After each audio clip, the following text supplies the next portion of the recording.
This happened back when I was really young. I'm talking second or third grade. Remembering things clearly from that long ago is hard for me, but this memory stands out for reasons you'll soon understand. It was a school day, and it had been raining cats and dogs all day long. This part of the story will keep you awake all night. After picking me up from school, my parents left the house for some upscale events. I can't remember if it was a fundraiser, a dinner party, or something else entirely. Either way, they were supposed to come back home that night. But while they were gone, the storm picked up like crazy, making it unsafe to drive long distances.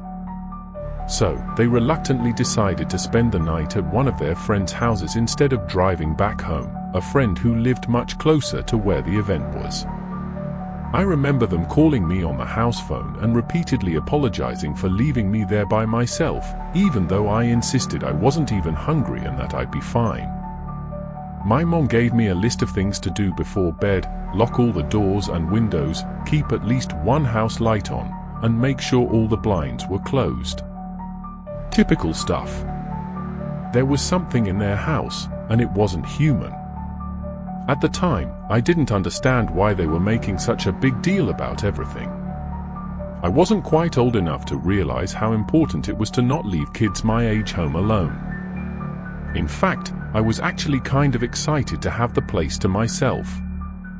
It meant unlimited candy and no bedtime. I obviously didn't have a TV or any kind of screen in my room, so I stayed downstairs in the living room watching TV on the couch. I told myself I would do all that stuff my mom had requested right before going to sleep, since I was planning on staying up all night anyway. But at some point later in the night, the sugar crash got to me and I accidentally fell asleep. No surprise there. I don't remember exactly what time I ended up waking up, but it was late enough for the TV to have gone into sleep mode, so 3 hours minimum. I distinctly remember being much colder when I woke up. Nothing too out of the ordinary, I mean, temperatures drop at night. But the difference was significant enough for me to instantly make the connection, even at that young age. A secret hidden for 100 years is finally being revealed.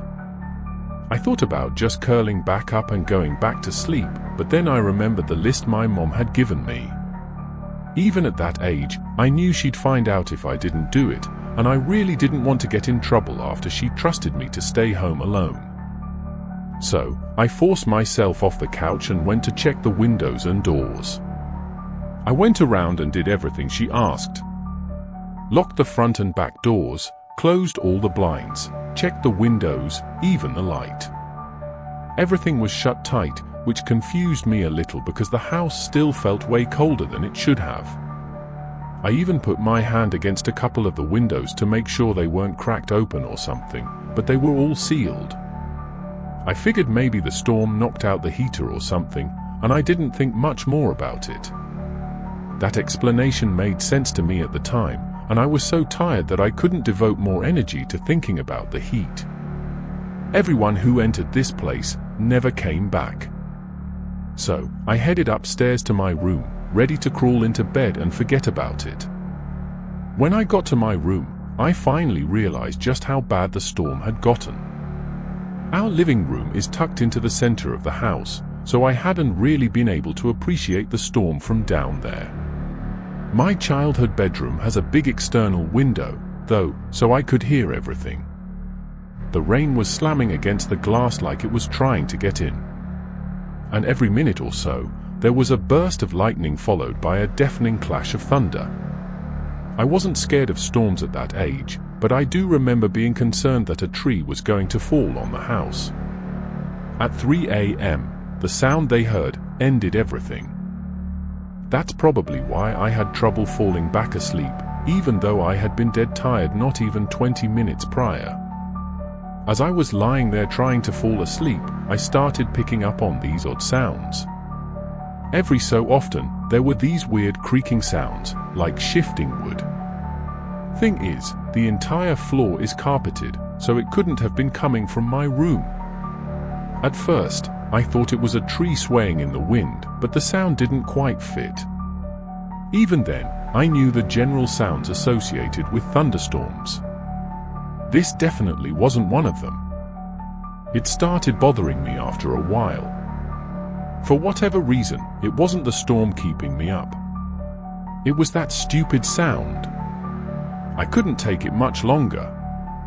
So, I sat up and looked around the room, not really sure what I was looking for. I listened, trying to drown out the sounds of the storm and focus in on the creaking. Lightning flashed, illuminating the whole room. Everything looked normal, but my eyes were drawn to the only wooden thing in the room, the closet. Would you believe a picture could come alive? The room went dark again, and I sat there perfectly still. About a minute later, lightning flashed again, and my room was once again lit up for just a split second. And in that split second, I saw something that made me choke.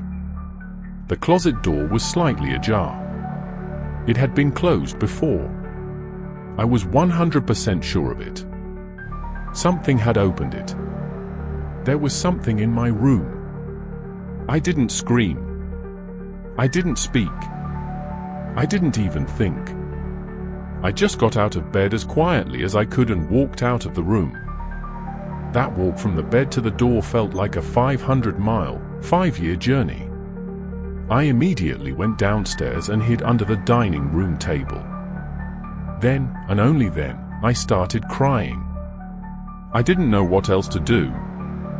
There was someone in my house, in my room, and my parents were too far away to help me.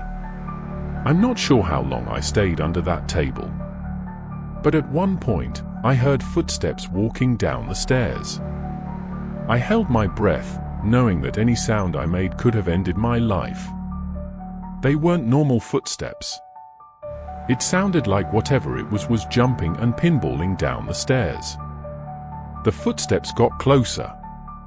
They were approaching the dining room table like they knew where I was hiding. I can't tell you how scared I was. I really thought I was going to die. There was something in their eyes no human should ever have. And then from under the table, I saw them. I couldn't see their upper body, but 2 bare feet walked into view. 2 nasty, wet, and muddy legs that were tinted yellow. I couldn't tell if they were male or female legs. That's how gross and almost disfigured they looked. There were cuts all over their legs like they had rolled around in a thorn bush.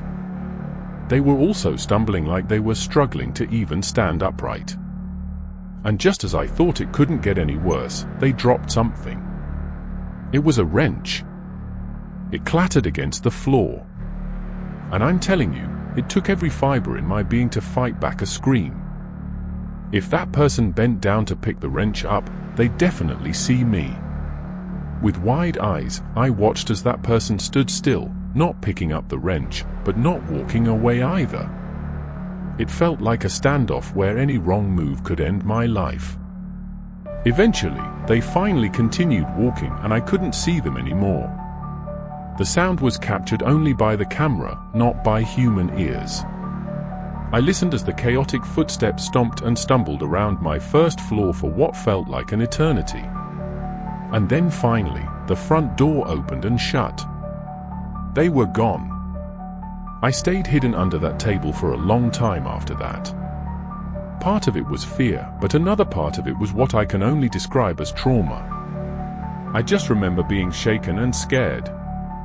I was at the ripe age where I understood how dangerous the situation was, but not old enough to know how to deal with it. The rest of the night was kind of a blur. I picked the wrench up off the floor, not wanting my parents to find it the next morning. After making sure the front door was locked, I slunk back upstairs, crawled into bed, and fell asleep. Everything went back to normal after that. For whatever reason, I was terrified to tell my parents. I didn't want them to find out I hadn't locked the doors and done everything they had asked me to do. So, I just kept the whole thing to myself. It wasn't until several years later that I told them the story, and it actually took some convincing for them to believe me. Looking back, not telling them the moment it happened was an awful decision since there was nothing that could have been done about it so far removed from the incident.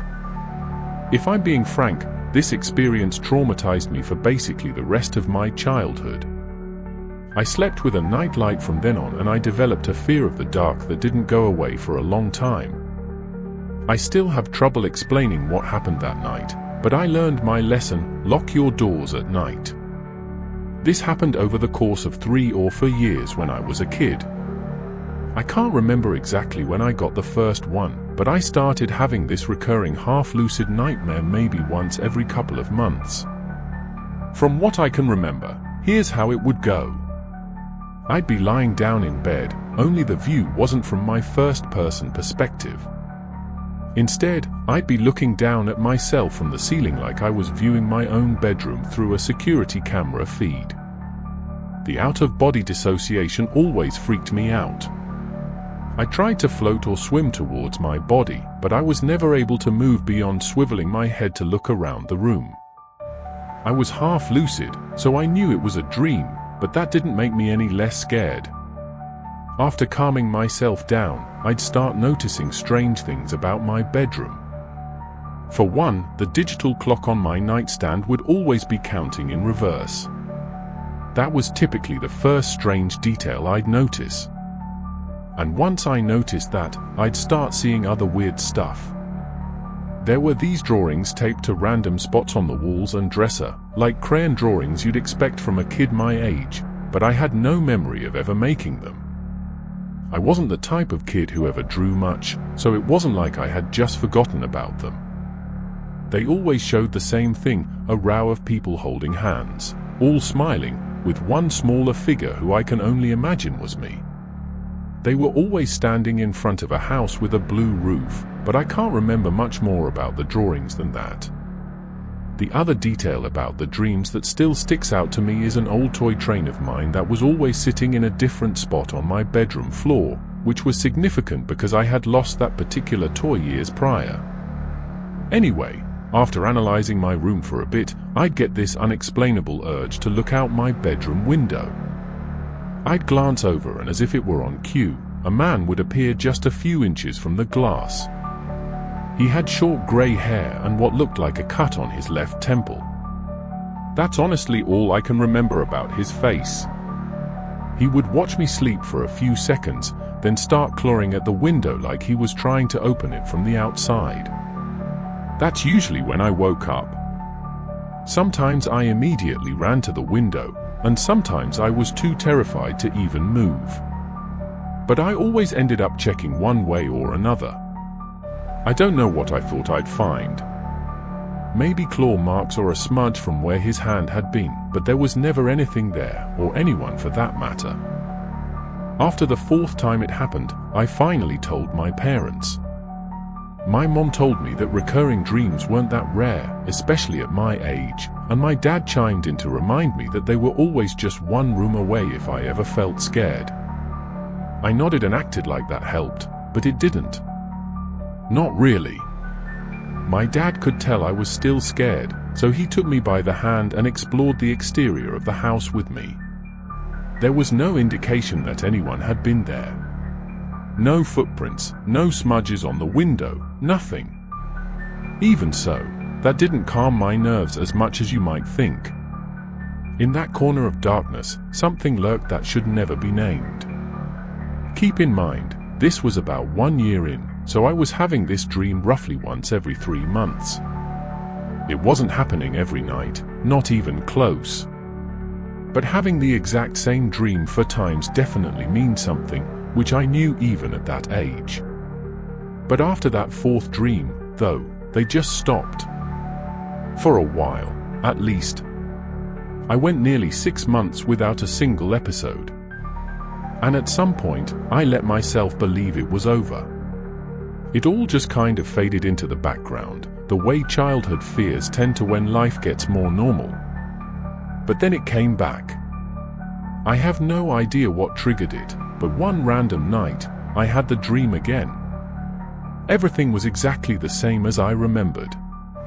The clock, the drawings, the train, everything. But there was something different about that dream that was scaring me twice as much as the earlier ones had. I couldn't figure out what it was. Everything was following the exact same chain of events. But then, as I was looking around the room, I realized what it was. My bedroom window was open. As soon as I saw that, I woke up. There was a period of maybe 5 minutes where I couldn't move. Complete and utter sleep paralysis. And it wasn't a passive sleep paralysis either. My brain was screaming at me to check the window the entire time, but I couldn't drag myself out of bed no matter how much I tried. On top of that, I felt significantly colder, as if cold air was blowing through my bedroom window, which I was convinced was wide open. Those 5 minutes were unlike any kind of fear I have ever experienced. All I could think about was how that man was moments away from climbing through my window. Yet, there was nothing I could do about it.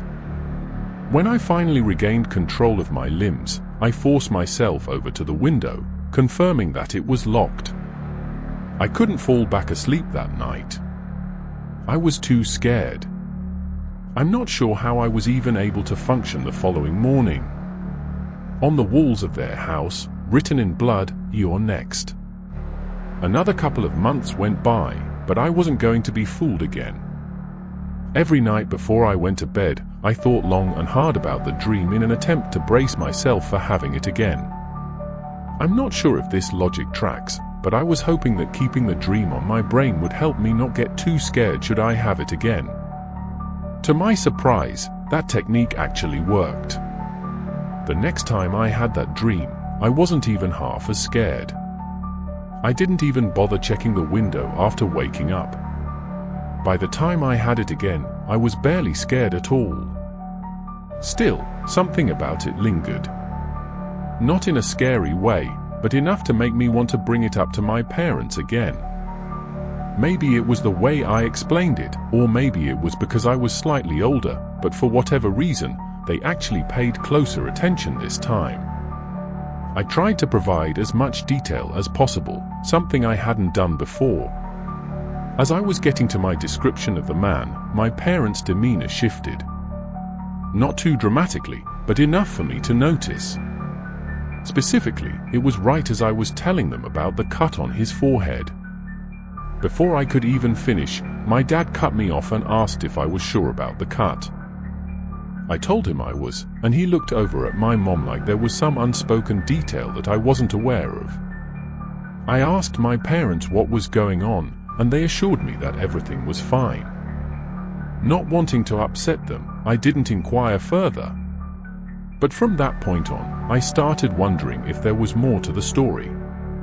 As it would turn out, a few days after that conversation, my parents sat me down and came clean.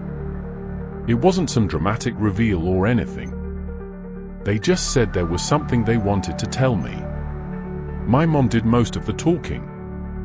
Apparently, when I was really little, like too young to even remember, there was a man named Brian who used to watch me sometimes. They always referred to him as Uncle Brian, but he wasn't actually family, just a close friend of my dad's from college. I guess he was around a lot when I was a baby and a toddler, especially during the times when both my parents were working full-time. But something happened. My dad didn't give details, just said that there was a falling out between them, bad enough that they completely cut ties.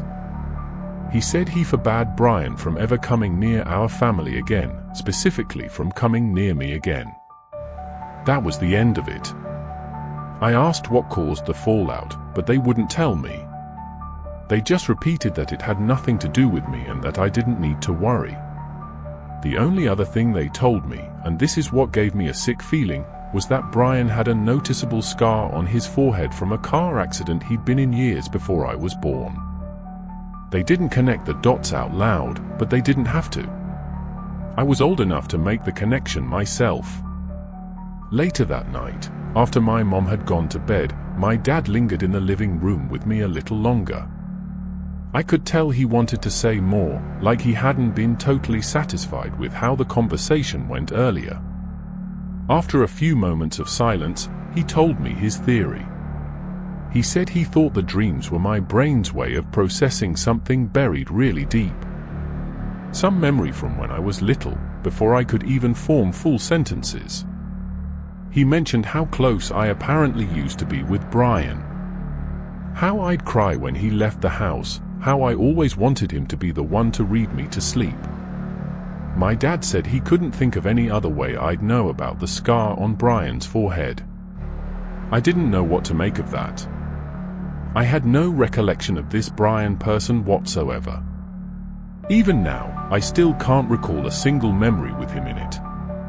I had no choice but to move on with my life, though, recurring dream or not. Another handful of months passed.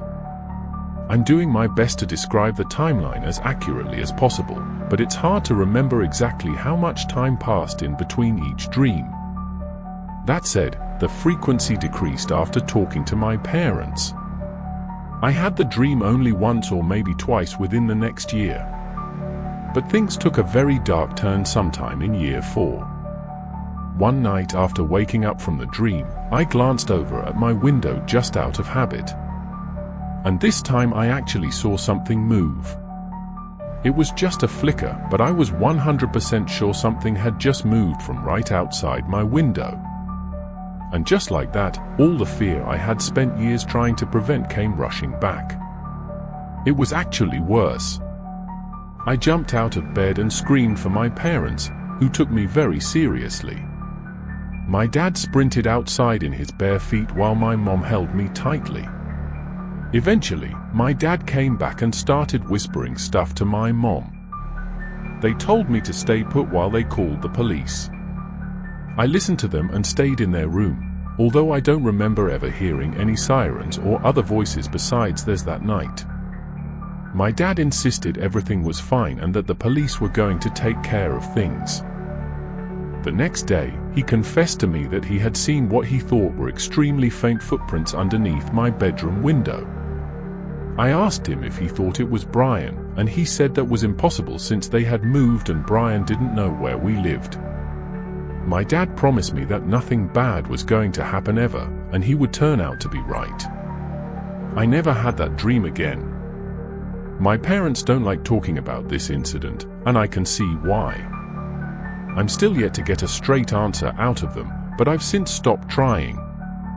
What I can't wrap my head around is the sickening thought that every time I had that dream, there really was someone outside my window watching me.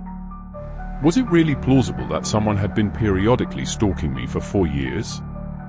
It doesn't track, and I can't decide what's scarier, if it really was Brian watching me, or just some complete stranger that my brain associated with him for whatever reason. And who knows how that somehow got translated into my dreams. I've done research and I still don't even know how that would be possible. Maybe he was making a noise or something and my brain picked up on it. I really can't say. What I can say is that I'm 95% sure my parents never called the police that night. That's something I will likely never get an explanation for. I'll most likely never get any answers regarding this experience since it happened so long ago, but if I do, I'll send an update. This happened a couple of years ago, right before school ended. It was the last day of 8th grade. It was exactly what you'd expect on the final day of middle school, excitement and bittersweet goodbyes. Everyone was running around scribbling signatures and cheesy messages in each other's yearbooks. My middle school was huge, easily over 1,000 students. So, to keep things manageable, the teachers collected our yearbooks and passed them around to different classrooms, making sure everyone who wanted to got a chance to sign. I'm sure you could see how that could create problems. Anyone who wanted to could write whatever they wanted in anyone's yearbook. The teachers tried their best to prevent things from getting out of hand, but I knew a few kids who wrote some mean messages to people they didn't like. At the end of the day, when I got my yearbook back, I flipped through the pages eagerly, reading all the goofy notes from my friends. But as I scanned the pages, something caught my eye. There was a signature below the face of someone I had never seen before. His name was Samuel Robinson III, a name I'm going to remember for as long as I live. The message he wrote was short, simple, and honestly a bit unsettling. It read, "Hags, I'll be seeing you again." I stared at the page, confused out of my mind. I had never even spoken a single word to this Samuel kid. It wasn't like there was anything I could do about it, though. The school year was over, so I couldn't see him even if I wanted to. I just chalked it up to some weird kid being weird, or maybe an honest mistake. Either way, I stopped thinking about it. A few hours passed, and before I knew it, I was at home hosting a sleepover in my basement with my best friends Kevin, David, and Kieran. The four of us ate Doritos and played Call of Duty all night. My parents' bedroom was 3 floors above us, so we didn't have to worry much about keeping the noise down. We were messing around on my dad's rowing machine sometime just before 2 a.m. when we heard a sharp knock at the storm door. The sound instantly silenced us. Who the hell would knock on the storm door? It must have been someone who either didn't want to wake my parents up or knew we were down there, or both. It didn't make sense. The person kept knocking in the same rhythmic pattern. I could tell Kieran was about to say something and I couldn't stop him in time. In a loud and assertive voice, he asked who was there. I wanted to knock him out. He had basically broadcasted to whoever was out there that we were down there. My basement doesn't have any external windows, so it was unlikely that they had known we were down there, but now they did. After a long pause and no more knocking, a muffled voice answered back. He said, "Come around to the back door," in a high-pitched voice that genuinely sounded cheerful, like he was a friend of ours trying to join the sleepover. It was definitely a teenager's voice, too. And it didn't sound like someone who was pretending to raise their voice, either. I was pretty scared, I can't lie. My friends were seemingly unfazed though, like they thought it was somehow exciting that some random kid was outside my house. They insisted that I at least check it out. And even though I didn't want to, they pressured me into it. We crept upstairs, careful not to make too much noise. I approached the back door slowly, trying to ignore the pounding in my chest. Through the narrow glass pane beside it, I could see a shadowy figure standing under the dim light. I got a little closer and his face came into view. My jaw nearly hit the floor when I realized who it was. It was him. It was that kid Samuel Robinson III who had signed my yearbook. My friends went to go open the door. God knows why, but I stopped them, saying I knew who it was. I explained to them what had happened, and that changed their mood a bit. Keep in mind, Sam was still standing outside while we were talking, and he could definitely see in at us. He must have noticed how freaked out I was because he started motioning to the side of the house like he wanted me to go over to the window. You might be wondering why none of us were taking the situation more seriously. I honestly think it was because it wasn't like some older strange man was harassing us. It was a kid from our own school. Still, I wasn't opening the door for him. Instead, I went over to my kitchen window and cracked it open just a tiny bit. My friends followed me and stood a little off to the side. He walked over to the window and I asked him what he wanted, telling him I recognized him from our yearbook. He said, "Oh, so you got my message," and introduced himself as Sam. Then he went on to say that he always watched me from afar, that we could have been good friends. I agreed with him just so that I wouldn't piss him off, but there was 0% chance I would have been friends with this kid given any circumstances. I didn't want to press him right away, but I had to know. So, I asked him how he knew where I lived. He didn't respond and I didn't know what to say. Before I could de-escalate the situation, David called him a creepy stalker and told him to piss off. Sam's smile disappeared. He tilted his head like he didn't understand what David had just said. Then, just as quickly, his expression twisted into something I can only describe as hatred.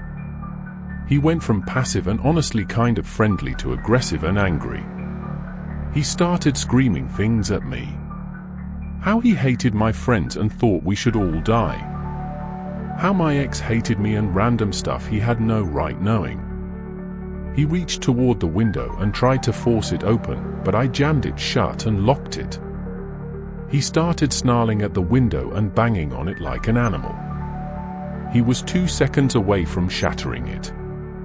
I'm telling you, we must have caused quite the commotion because my parents came rushing down the stairs demanding to know why we had woken them up. That's when Sam ran away. I told my parents what happened as quickly as I could, and my dad raced outside in his underwear. He came back a few minutes later saying he had no idea where the kid went. I'm not sure why, but my parents didn't call the police. They just told us to go back to sleep and they'd deal with the school the following morning, just to give the kid the benefit of the doubt. The next morning, they contacted the school. That's when we learned the disturbing truth. Sam had been expelled a few weeks before the year finished, and he shouldn't have ever been at the school on the last day. Apparently, the yearbooks were printed before his expulsion, which explained why his picture was still included. That meant he had snuck into the school somehow just to write me that message, which freaked me out beyond belief. Despite working with the school to find out more, nobody could track Sam down. It was like he and his parents didn't exist. The whole thing was a pretty big deal, but the school did what they could to keep things under wraps. To this day, I still have no idea how he knew where I lived. That's what freaks me out the most. The running theory is that he was a mentally challenged and troubled young boy who took a strange liking to me for whatever reason, and then he stalked me for who knows how long. My parents were worried for weeks. It's something we don't talk about anymore because it's just uncomfortable. But living in that same house has never felt the same ever since. This happened a decent while ago, back when I was 22. Enough years have passed to the point where I feel safe talking about it. I was fresh out of college with a desirable job and minimal expenses since I was living in my childhood home with my parents. Imagine that. Racking up considerable savings without having to worry about food or a place to sleep. And all the while having full access to the room I grew up in, my car, and all my hometown comforts. It's safe to say I was living in pure bliss. Believe me, I knew how lucky I was to have parents who allowed me to stay at home rent-free. I know a lot of people don't have that option, so it's something I never took for granted. But not everything was as stress-free as you might think. What I'm about to tell you happened not even 1 month into my time back at home. I've never been what people my age like to call a party girl. I don't drink excessive amounts of alcohol. I don't spend every ounce of my free time at clubs. And I definitely don't allow men to dictate my life in any way. That's just how I was raised. My father is the most important man in my life, and hookup culture disgusts me. Because of all that, my life is pretty routine.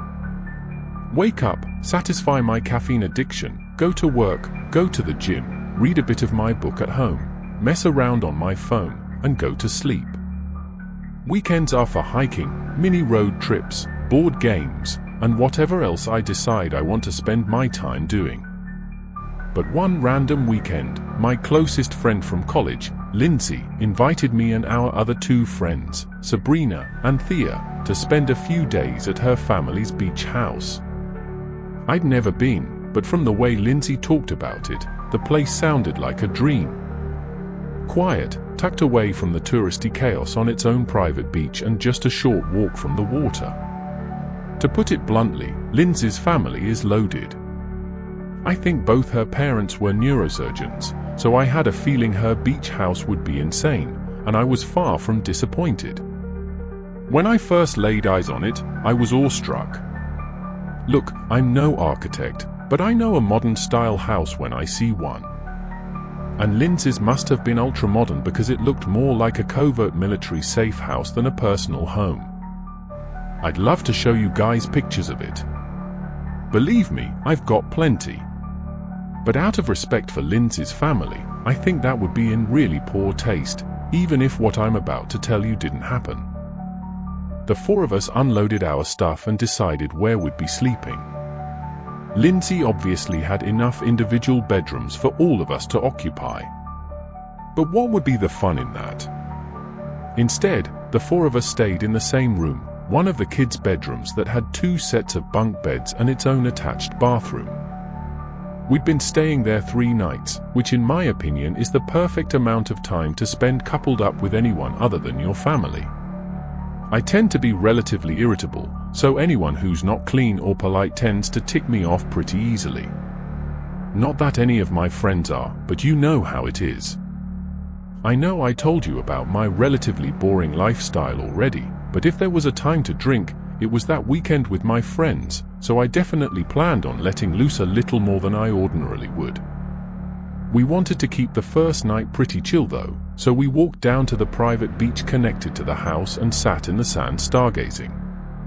The four of us were drinking White Claws and listening to house music on Sabrina's speaker when we noticed something in the distance. It was this faint flickering light emanating from somewhere further down the shore. The four of us quieted down a bit and watched the light flicker on and off. The sight was kind of hypnotic, as eerie as it was. After a while, it became clear that the light was swinging back and forth, like a handheld flashlight someone was walking with. And soon after, we realized that's just what it was. It looked like 3 or 4 people casually walking in our direction, not running or stumbling or moving strangely, but strolling at a leisurely pace. As they got closer, we started hearing the sound of laughter, which caused all of us to relax a bit. Considering how late it was most likely just a group of teenagers or even people our age. They must have noticed us because at some point one of them yelled out hi in a friendly voice. It was a guy's voice and he sounded around our age. Thea yelled back and we made some small talk while they made their way over to us. As they approached, we could see that it was a group of 3 guys who looked maybe a year or 2 older than we were. They all had their typical beach boy look, which I could tell right away my friends were digging, especially Thea. She's a bit crazy when it comes to guys, so I can't say I was too surprised. She knows how I feel about her lifestyle, so it's not like I'm saying anything crazy. To be fair, she is drop-dead gorgeous, and I've never seen a guy not take a liking to her. The guys sat down with their beers, and the 7 of us continued drinking. It was actually a really great time. The guys weren't overtly flirtatious, but they weren't boring either. Fast forward an hour and several drinks later, and they ultimately invited us back to their place. Personally, I was exhausted and was leaning towards going to sleep, but I could tell all 3 of my friends wanted to continue hanging out with the boys, especially Thea, of course. I decided not to spoil everyone's fun and called it a night for myself, telling my friends to go on without me. There were only 3 guys after all, and I had no intention of hooking up with anyone that night. I walked back towards Lindsay's house while the 6 of them walked along the beach, presumably towards wherever the guys were staying. I washed up and went to bed. Sometime after 3 o'clock in the morning, I woke up to a FaceTime call from Lindsay, which was confusing since she should have either been home by then or asleep next to one of the guys. I answered her in a groggy voice, and what she said woke me up instantly. She basically screamed into the phone that Thea and Sabrina had been kidnapped and I needed to get her car immediately. Her words were like a bucket of ice-cold water being splashed across my face. I've never felt a more intense sense of fear and adrenaline. I didn't waste a second. My hands were literally shaking as I quickly threw on some clothes and sprinted down the stairs. I asked her why she had called me instead of the police, and she reassured me that she already had. She told me to stay on the line as she walked me through it. With her instruction, I managed to open the driveway gate, find her car keys, and speed out of there in a matter of minutes. She told me they were about 10 houses down the beach to the left, so that's where I started driving. She described the car and told me what direction it had gone in, and I slammed on the gas to try and catch up. There wasn't a single car on the road, and I was driving at an insanely unsafe speed. It was a miracle I didn't get pulled over. After a few minutes of driving, I noticed a car matching Lindsay's description driving slowly in the distance. Then I hung up the phone, called the police, and told them exactly where we were. The dispatcher told me to keep my distance so as not to alert them to the situation. So that's what I did. After what felt like forever, I spotted cop lights up ahead. The car ahead of me didn't try to evade the police. I can only imagine that they assumed it was an unrelated stop. I pulled the car over and watched everything unfold. It was pure chaos. The cops forcibly removed all 3 men from the SUV at gunpoint. They put them in cuffs and escorted them back to one of the cruisers. Then one of the officers walked over to the trunk of the car and pulled it open to reveal both Thea and Sabrina bound and, from the looks of it, pretty badly bruised. As horrifying as the whole experience was, it was nothing compared to the sequence of events told from their perspective. All 3 of them were comfortable with me writing this, by the way. We're still close in contact, so I obviously asked them, but none of them wanted to write it themselves, and for good reason. To keep things short, after I went to bed, they all continued drinking. Lindsay is the only one who remembers things clearly since she was trying to be at least a little responsible given it was her family's house we were staying in. At some point, the guys Thea and Sabrina were with suggested they all go to bed. So, the 4 of them split off while Lindsay told the 3rd guy she was going home. He was really upset about that, which Lindsay initially thought was because he wanted to get with her. She told him she would have been down, but had to watch her house, and he got angry. They yelled at each other for a bit, and he ended up telling Lindsay to get the hell out of his house and never come back, which she was more than happy doing. Halfway home though, she realized she had forgotten her purse, so she went back to get it. That's when she saw the guys throwing Thea and Sabrina into the back of the car before driving off. She called the police, then me, and that was that. Thea's parents are both lawyers, and they jumped through dozens of hoops to do 2 things: keep the event as far away from the public sphere as possible, and make sure those guys got maximum prison sentences. They accomplished both. Turns out the house they were staying in didn't even belong to them. It was owned by some random old couple who were on vacation in a different country. That plus the slew of other crimes they were charged with put them away for a long time. Although I still think there's no sentence long enough that can properly compensate for what they did. As much as I hate admitting it, this traumatized me for years. I couldn't do beaches, late nights, or talking to strangers, no matter how harmless they seemed or how safe a situation felt. I became antisocial and drifted away from the girls for a little, but luckily that's since changed. I can't even begin to imagine how this incident affected Thea and Sabrina. Part of me feels like not remembering anything is a blessing in disguise. I think the craziest part about the whole thing is the fact that had I not gone home, I might not have been able to reach Lindsay's car in time. And had it not been for that, the police may have never found those guys' car. This happened just last year. My buddy Jimmy is pretty involved and well connected within the music community. By music community, I'm more specifically referring to the dance to electronic music scene all along the East Coast, predominantly New Jersey and New York. It's actually pretty impressive what he and his team have been able to accomplish in just 2 years. The general gist is this: their company hosts what they call events at high-profile venues. Typically, the most well-known club or party space in whatever city they happen to be in. Then, they outsource the talent, which, mind you, is typically a very well-known and sometimes borderline famous DJ. I'm not too involved or invested in that scene, so I'm not exactly sure who they've gotten to perform, but I will tell you that there have been some huge names in the mix. But enough context. Jimmy and I go way back. I'm talking 20 plus years. I've basically known him my entire life. And he's been my best friend for damn near most of it. Because of that, he lets me, along with a bunch of our other hometown friends, come to his shows for free and hang out with the talent in the VIP section. It's actually really cool and something I wish I expressed my gratitude for more often. Jimmy was scheduled to host a huge event the weekend of July 4th on the Jersey Shore. It was going to be their biggest one yet, and all our mutual friends were going. Jimmy invited me to come down early with him and I obviously obliged. The two of us made the hour-and-a-half drive with our other friend Ryan, and we found ourselves at the venue a good 4 hours before the doors opened. Ryan and I didn't have much to do while Jimmy and his team set up. So, we decided to get a bit of a head start on the alcohol consumption.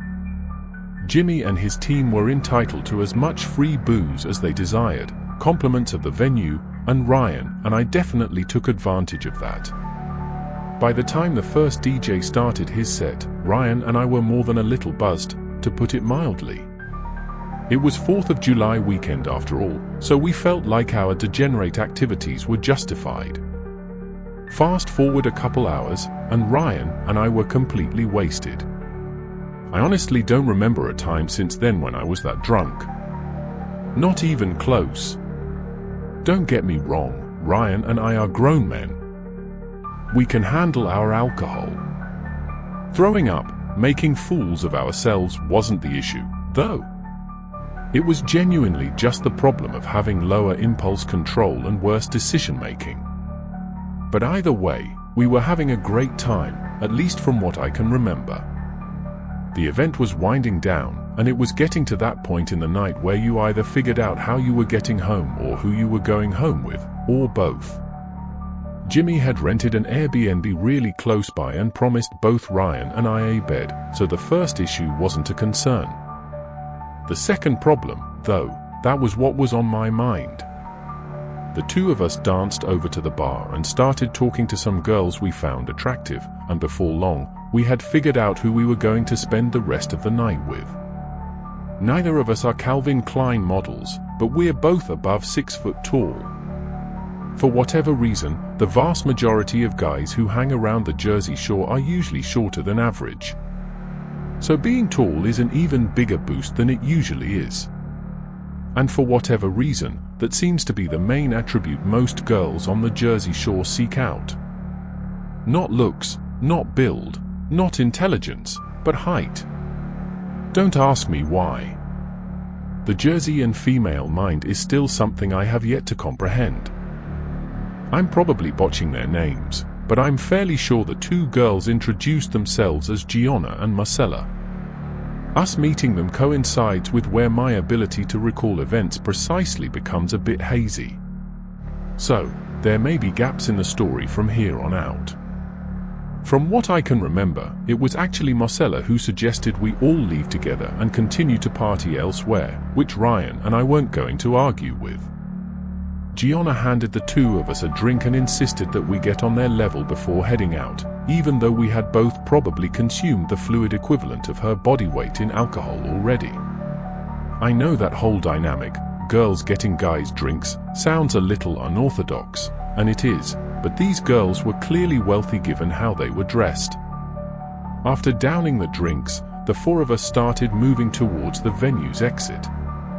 The moment we stepped outside, Marcella suggested we go back to her place, which was pretty close by and also right on the beach.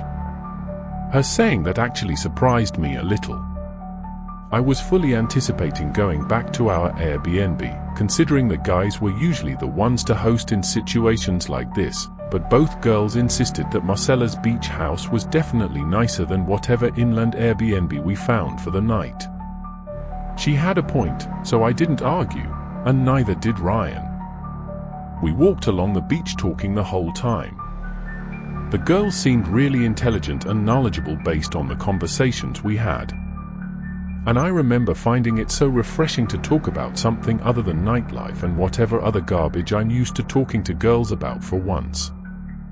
Not just girls, drunk people in general. At one point, I actually felt kind of embarrassed for being so drunk because I felt like I couldn't articulate myself well enough and looked like an idiot. That's when I realized I actually was feeling drunker than I had been 15 minutes earlier. But it wasn't a drunk I was used to feeling. I felt like my body was melting under my weight, as if I were going to collapse uncontrollably any second. My legs felt flimsy, almost like cardboard, if that makes any sense. Moving my limbs, mouth, and even my eyes became increasingly more difficult, and there was a moment where my extremities started feeling a little numb. But then, just as quickly as the feeling arose, it passed back to normal drunkenness. At least for the time being. Just then, we arrived at the beach house. It was insane. I'm probably exaggerating because I was so drunk, but it looked like what I imagined a professional athlete's beach house to look like. We went inside and after taking our shoes off, found ourselves in what I'm guessing was a living room. I say guessing because the level of opulence in there was just so foreign to anything I'm used to. It was decorative but somehow minimalistic. Even those descriptions are opposite. There were honest-to-God sculptures on pedestals in there, but it didn't feel cluttered or overly showy. And everything on display seemed to blend right into the walls like they were just extensions of the room. I wish I had the wherewithal to take a picture, but again, my mind was elsewhere.